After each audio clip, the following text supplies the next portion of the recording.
You ever wake up one morning, walk out to your front yard with a cup of coffee, and wonder why your grass looks like it's been in a rainforest? That was me. 3 weeks ago. The ground was soaked puddles everywhere, and the hose was slightly warm, like it had been used recently. Now I live alone. I don't have kids, roommates, or garden gnomes who sneak water for their underground villages. Just me, my coffee, and apparently a lawn that waters itself. At first I thought, maybe the automatic sprinkler. Timer was glitching, but then I remembered I don't even have sprinklers, just one hose. And that's when I started to notice other strange things. The water bill had jumped, not a little. It had spiked like I was filling a swimming pool every night. Yo, but I wasn't the only thing in my backyard was a dying tomato plant and my rusty barbecue grill. So where was the water going? I started asking around. My neighbors were all friendly enough, except for one Karen. And yeah, her name really was Karen. She had just moved in a couple of months ago and immediately started acting like the queen of the street. She wasn't the HOA president, but you wouldn't know that from the way she walked around with her clipboard inspecting people's lawns. Like she was the gatekeeper of paradise. She'd filed complaints about the shade of green on another neighbor's shutters, demanded someone cut their grass shorter, and even told the mailman he parked too aggressively in front of her mailbox. The woman was a menace, but still, I didn't think she'd stoop to theft until I saw it. It was a Saturday. I had just gotten back from the grocery store, and as I pulled into my driveway, I caught her red-handed. There she was in her floral blouse and enormous sun hat, dragging my hose across my yard like it was hers. She hooked it to a portable pressure washer and started cleaning her front porch. No shame, no permission, no asking, just out there. Stealing my water in broad daylight, like she paid the bill. I sat in my car watching dumbfounded. She looked up, waved at me like we were best friends, and shouted, "Hope! You don't mind just a quick rinse." I didn't even get a chance to say anything. She turned her back and kept spraying. I sat there gripping the steering wheel, trying to decide between confronting her or just pretending I didn't see anything. I chose the latter, went inside and stared at my faucet like it had betrayed me. Later that day, I knocked on her door politely. I asked if she needed help with her water line or something. She laughed and said, "Oh no, I just like your hose better. The water pressure is amazing. I figured it's all community property anyway." Right? Community property? I nearly choked last time. I checked, my house wasn't a commune, and the water wasn't coming from the rain gods. It was on my tab. I told her gently but firmly that I didn't appreciate her using my hose without asking. She smiled, tilted her head, and said, "Well, I'm sure the HOA won't mind. We're all supposed to share and be neighborly." Then she closed the door. Just like that, conversation over. Now here's the thing about me. I'm not confrontational. I don't yell. I don't escalate. I solve problems. So I decided to go through the proper channels. I emailed the HOA with pictures. I explained the situation, attached my water bill, and asked for clarification on this so-called community property policy. A few days later, I got a response. It said, and I quote, "Thank you for your concern. At this time, we encourage all neighbors to resolve minor disputes amicably without HOA intervention." That's HOA speak for figure it out yourself. So I tried again. I bought a lock for the hose. Simple enough. Karen couldn't use what she couldn't access. Problem solved, right? Wrong. The next morning, the lock was gone. Not unlocked, gone clean cut through. Someone had used bolt cutters on my hose lock. I stood there staring at the sliced metal, like I was in a crime scene. I even looked for fingerprints. Not that I'd know what to do with them, but in my gut, I knew exactly who had done it. And sure enough, across the street, Karen was out there again, using the hose, washing her SUV, like she was in a car commercial. Water flying everywhere, like it was free, like it wasn't. Coming out of my wallet, I confronted her again, this time, a little less friendly. I asked about the lock. She said, "Oh, that thing. It was a safety hazard. Someone could trip. I took care of it." Then she smiled, flipped her hair, and went back to scrubbing her tires. I couldn't believe it. I walked back inside, sat down, and stared at the wall for 10 minutes straight. The HOA wouldn't help. Karen was untouchable, and I was now financing her spa treatments for her house and car. That's when I got the idea to install a camera, not a big one just a tiny motion-activated security cam, tucked under the gutter near the spigot. If I couldn't stop her, maybe I could at least document her. Maybe then the HOA would take me seriously. Or maybe I'd catch something so egregious that the internet would take care of her for me. Because if there's one thing people online love, it's an entitled thief caught in 4K. 2 days later, I had the footage, crystal clear Karen creeping into my yard, like a cartoon villain dragging the hose away with the same smug grin she wore every day. And the cherry on top, she used it to water her plants, fill up a kiddie pool, and then wash her dog, all before I even woke up. It was a full Karen production, and I had every second recorded. I posted a clip to a local neighborhood forum under the title, "Neighbor Steals My Water." Every morning the video exploded. People were outraged. Some laughed. Some offered advice. One guy even sent me a link to a motion-triggered sprinkler that would spray intruders. But the best part, Karen saw it. I knew she saw it, because the next morning she knocked on my door. No sun hat, no smile, just rage. She told me I was violating her privacy, threatening her reputation, and creating a hostile environment. I told her she was violating my property, stealing my water, and creating a financial burden. She huffed, crossed her arms, and said, "The dumbest thing I've ever heard. Do something about it, I dare you." And that was the moment it all changed. That dare lit a fire in me. I didn't even know I had, because I was going to do something about it. Something she would never see coming. Something she would never forget if Karen wanted water. Oh, she was going to get it the very next morning. I woke up with a different mindset. No more playing the nice neighbor. No more emails to the HOA. No more locks. Karen had issued a dare, and I was going to take it. I was going to do something.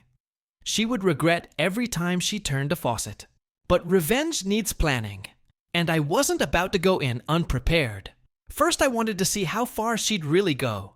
Was she only using the hose when I wasn't home? Or was she bold enough to steal water under any sea circumstance? I took a day off work and stayed inside, blinds drawn, coffee in hand, just watching. Sure enough, around 10:30 in the morning, I heard the soft hiss of the spigot turning and the hose being dragged across my yard. I peeked through the blinds.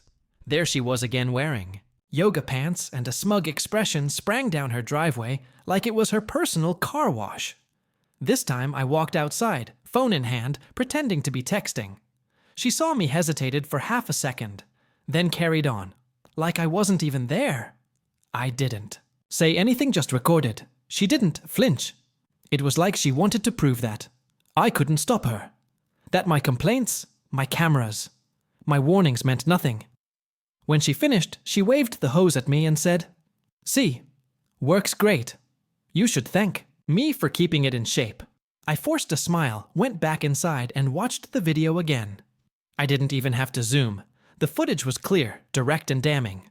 But even so, I already knew the HOA wouldn't do anything. I had tried that road. It was time for a different kind of justice that afternoon. I uploaded the new footage to a neighborhood Facebook group this time, with a snappier title: "Local Karen turns neighbor's hose into personal water park within hours." The comments poured in. Everyone had a Karen story, but mine seemed to hit a nerve. People laughed, mocked her, suggested ridiculous punishments, and a few even offered legal advice. Some were furious that the HOA had done nothing. The video gained traction, being shared beyond the neighborhood group. It hit Reddit. It hit YouTube. Strangers from other states were tagging their friend and Karen.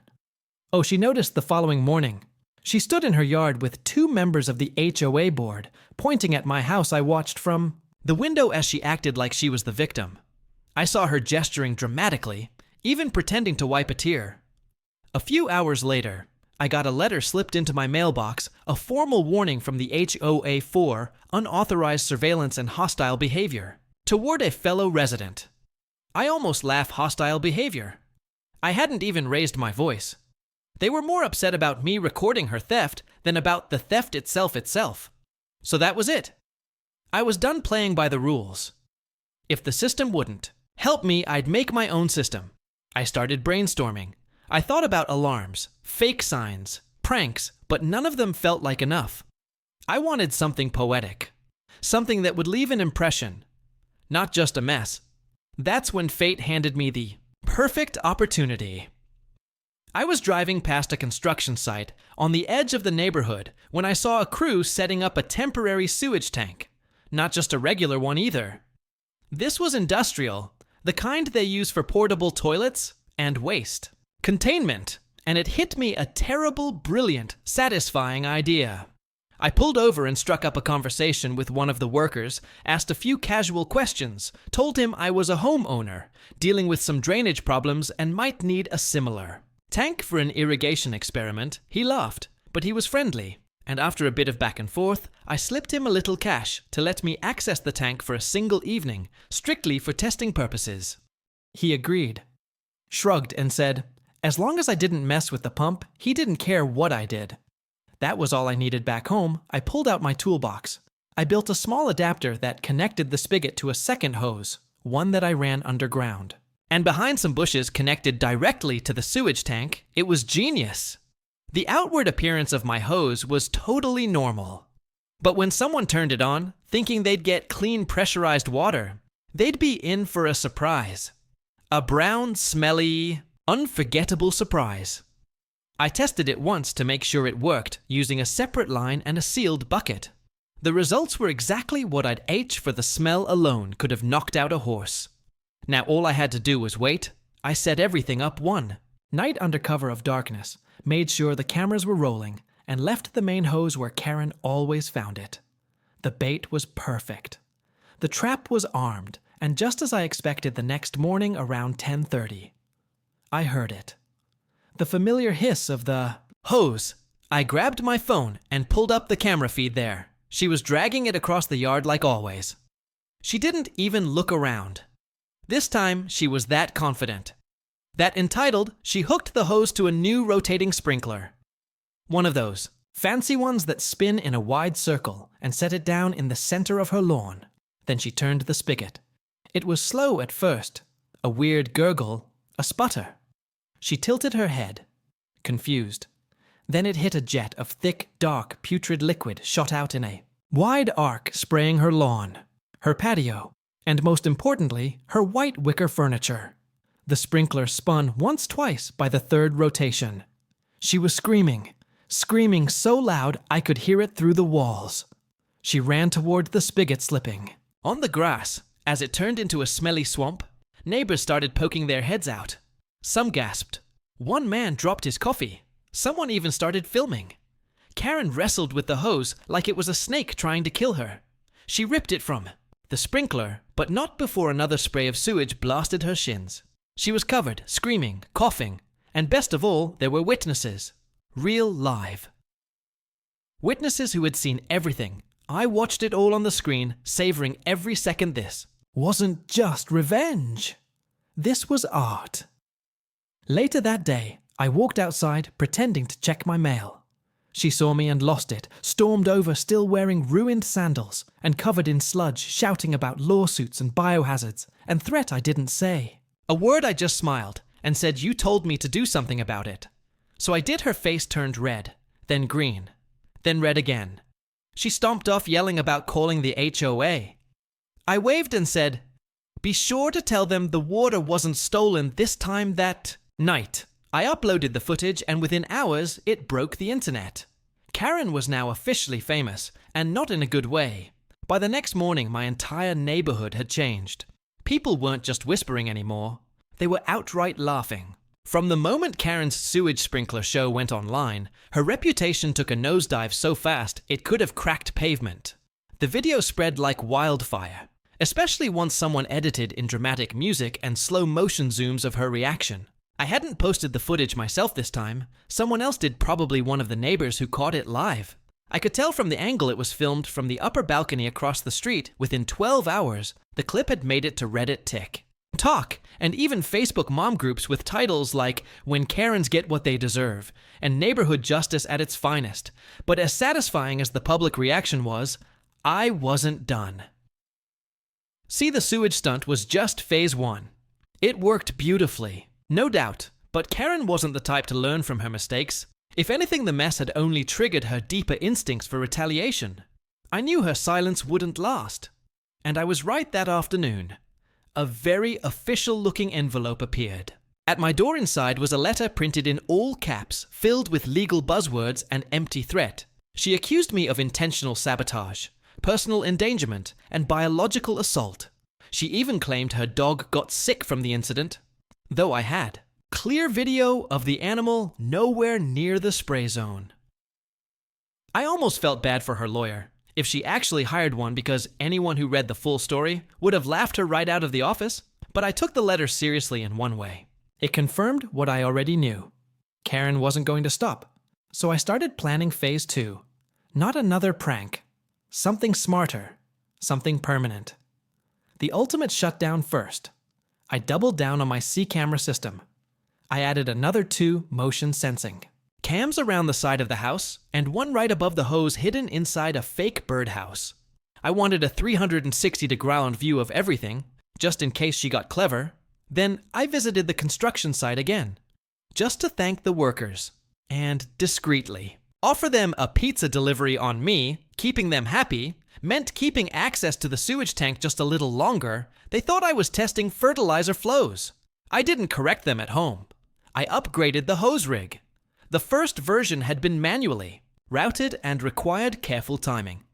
This time I added a remote switch inside my garage. It controlled a valve splitter that could switch between regular water flow and the sewage tank line. It was seamless, smooth and hidden underground with a new cover of grass. It was overkill, but I wasn't taking chances. If Karen dared to use it again, she'd never know which kind of water she was getting. It was like Russian roulette, but with hoses. But then something happened. I didn't expect Karen. Vanished, not entirely. She still lived across the street, but she didn't leave her house for 2 days straight. Her curtains stayed drawn, her car unmoved, her yard untouched. No hose theft, no yelling, no clipboard. Patrol, it was unsettling, like the calm before a hurricane. And sure enough, on day 3, it hit a notice from the HOA arrived at my door. This one wasn't a warning. It was a fine. A real one. It stated I had violated community health protocols and intentionally created a hazardous environment for a fellow resident. The amount, $600. I stared at the paper in disbelief. I called the HOA office, demanded an explanation, and got passed around 3 different board members.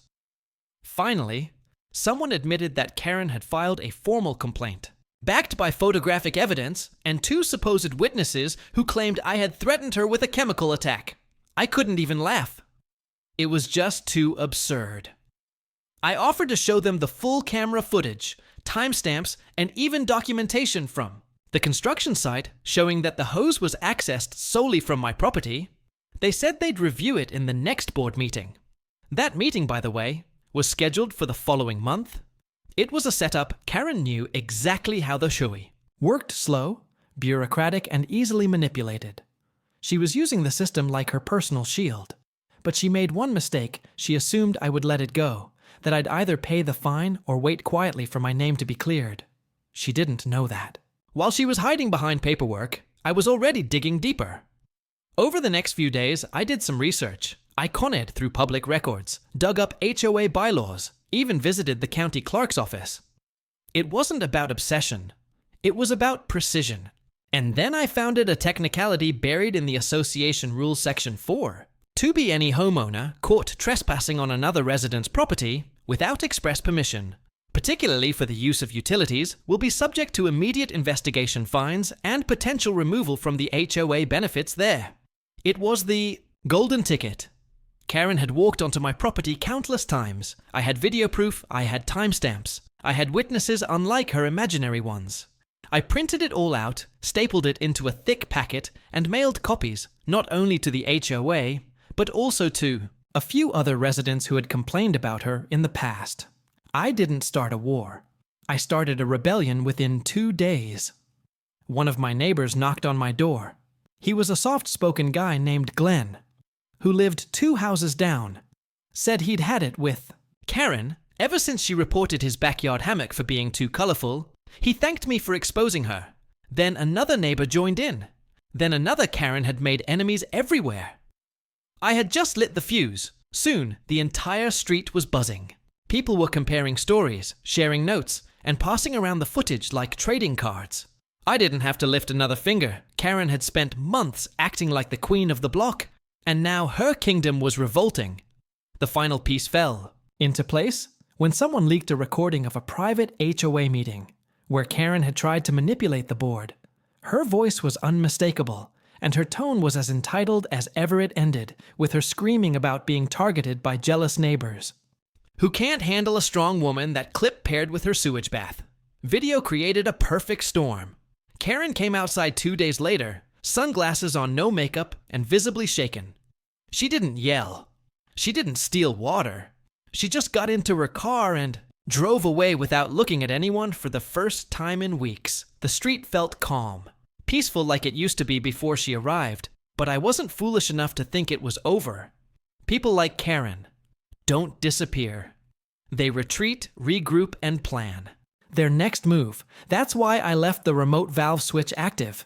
That's why I kept the camera system on 24/7. If she ever decided to try me again, I'd be ready, because this wasn't just about water anymore. This was about boundaries, and Karen had finally learned that mind came with consequences. 3 days passed in a kind of eerie silence. Karen's house sat still, like it was under quarantine. No cars in the driveway, no patio music, no garden hose snaking across my lawn. Like a thief in the night. It almost felt too quiet, like a trap. I knew Karen well enough by now to understand she wasn't just licking her wounds and moving on. She was the kind of person who didn't back down. Not because she was brave, but because she couldn't stand losing control. And after that sewage sprinkler incident, she had lost it all: her dignity, her spotless patio, and her reign as queen of the cul-de-sac. So when I heard the knock on my door just after noon, I didn't even flinch. I already knew it would be her. What I didn't expect was for her to bring backup. Standing beside her on my porch were 2 members of the HOA board. One of them holding a clipboard, the other a thick folder. Karen dressed like she was attending a courtroom drama. Instead of confronting a neighbor, kept her arms folded, jaw tight, eyes laser focused on mine, like she was rehearsing a victory speech in her head. The clipboard guy cleared his throat and said they were there to discuss an escalating property dispute and potential biohazard incident. I asked if they'd like to come inside, but Karen snapped, saying she didn't feel safe entering my home. I laughed, not out loud, just inside, because I knew what this really was. Her final attempt to paint herself as the victim. They handed me a formal complaint, 3 pages long, filled with exaggerated language. Karen claimed I had weaponized sewage, that I had created an environmental hazard, and that she was experiencing emotional distress from what she described as an orchestrated public humiliation campaign. She even claimed the stench had seeped into her home's foundation, which made me wonder if she even understood how plumbing worked. I let them speak, nodding occasionally, waiting for the real moment I was expecting. And it came.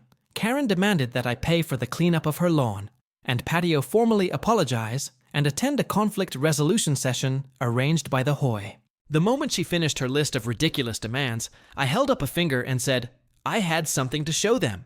I stepped inside, grabbed my printed folder of evidence, and brought it out. Everything was there.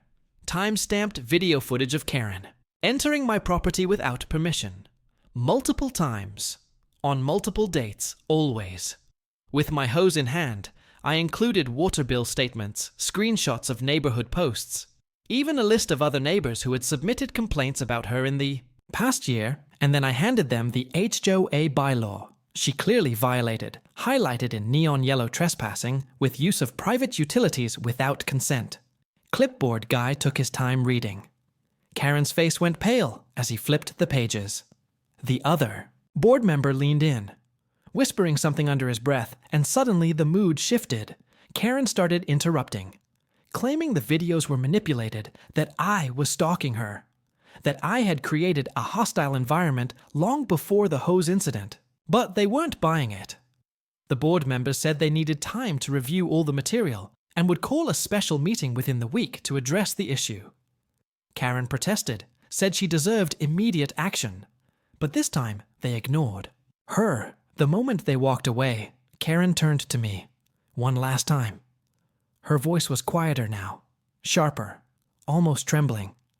She told me she would make sure everyone knew the kind of person I really was. I told her they already did, and with that she stomped. Back to her house, muttering something I didn't care to decipher that night. I posted a calm, fact-based summary of the events in the same neighborhood forum, where the videos had first gone viral. I didn't add sarcasm or exaggeration. I just posted the truth, how she trespassed, how she used my water, how I tried to go through the HOA, how I protected my property when the system failed. The response was overwhelming. People ride behind me, sharing their own Karen stories again. One neighbor even offered to mow my lawn for free just to thank me for standing up to her. Another left a fresh-baked pie at my doorstep with a sticky note that read, "You're a legend." 2 days later, the special HOA meeting took place. It wasn't public, but word spread. Fast Karen showed up with printed documents and a folder of what she claimed were legal threats against her, but all of it crumbled under the weight of the evidence. The board reviewed my footage, reviewed the bylaws, and issued an official HOA. Warning to her, she was fined $500 for multiple trespassing violations, and warned that any future incidents would result in suspension of her HOA privileges. They didn't apologize to me directly, but I could tell they were backpedaling from there. Earlier support of her, she had finally become a liability. They could no longer protect the best part. Her little fan club started to dissolve. The board member who used to back her silently resigned the next week. Karen, once the self-proclaimed neighborhood sheriff, now walked her dog with her head down, avoiding eye contact with everyone. Her driveway stayed dry, her porch stayed dirty, and the hose, she never touched it again. But even then, it wasn't over.